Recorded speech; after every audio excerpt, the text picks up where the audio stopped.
Chapter 9, Sloka 3. Ashraddhadana Purushaha. Ashraddhadana Purushaha. Ashraddhadana Purushaha. Dharmyasyasya parantapa. Dharmyasyasya parantapa. Dharmyasyasya parantapa. Ashraddhadana Purushaha.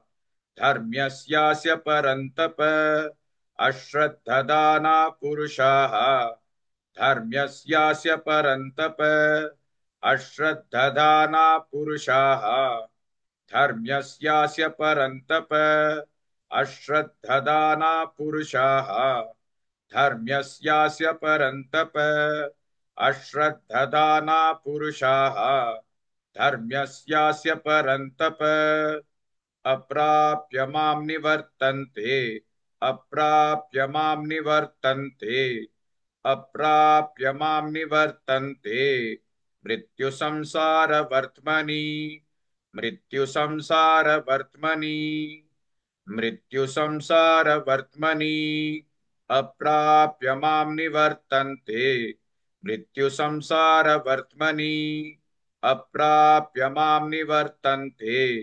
मृत्युसंसारवर्त्मनि अप्राप्य मां निवर्तन्ते मृत्युसंसारवर्त्मनि अप्राप्य मां निवर्तन्ते मृत्युसंसारवर्त्मनि अप्राप्य मां निवर्तन्ते मृत्युसंसारवर्त्मनि अश्रद्धदाना पुरुषाः धर्म्यस्यास्य परन्तप अप्राप्य मां निवर्तन्ते मृत्युसंसारवर्त्मनि.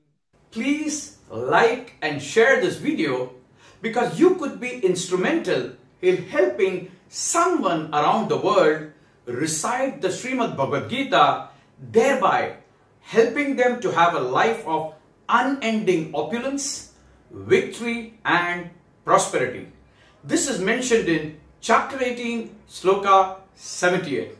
Yes, don't forget to buy my book, Leadership Can Be Child's Play. Namaste.